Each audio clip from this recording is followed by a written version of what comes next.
Moments with God, a time of reflection for every day. March 19th.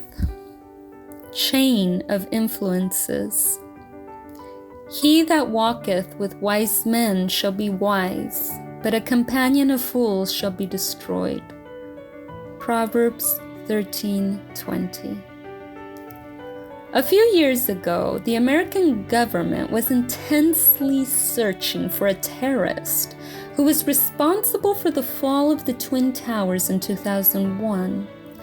The search took several years, since apart from having an incommunicative hiding place, there were also other people who dressed like Osama. They had his bearing, his beard, and his same customs. So it was easy for him to get confused, since those who interacted with him were very similar to him. This is precisely how an old saying goes: tell me who you hang out with, and I'll tell you who you are. Thus, the people are influenced to imitate other people. Children imitate their parents, students imitate their teachers, young people to artists, and there's always a reproduction of the image of others in people's lives. But it is good or bad to imitate someone? Who should be our perfect model? There are positive things in people's lives, and we must imitate those. But those that are negative, we must reject.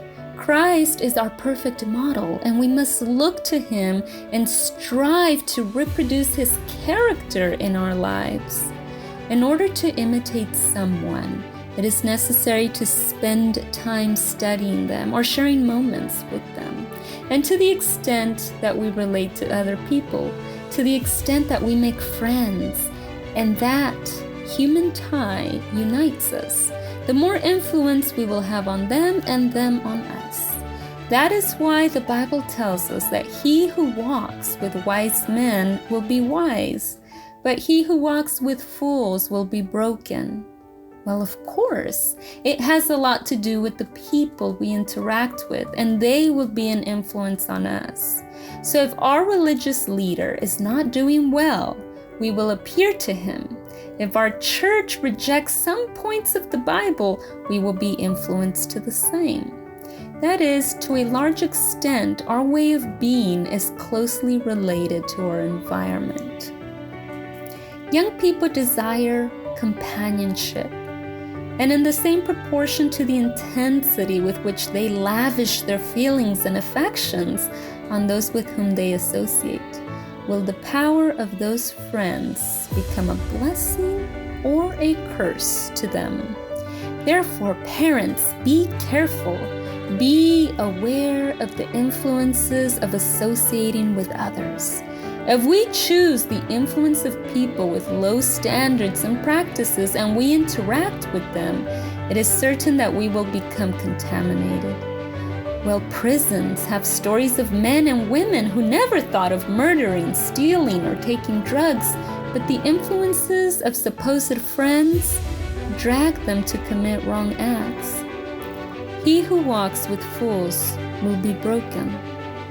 This happens again and again, because in any case, in one way or another, we allow ourselves to be influenced by people. And over time, the things that seemed wrong to us, that alarmed us, that seemed to us that we could never do to them, do they end up being something normal and become part of our customs? The only safe course of action for young people is to associate with the pure, the saints, and the natural tendencies towards evil will be kept in check. Practices of the world could become a habit in us. Could it be that we get bored in the company of those who preach the word? Could it be that watching Christian programs annoy us? Let us be careful how our faith is, and let us return to God every day. May it give us happiness to share the things that have to do with our salvation. Amen. Thank you for listening to this audio. We invite you to share with your contacts and visit the website BibleWell.com.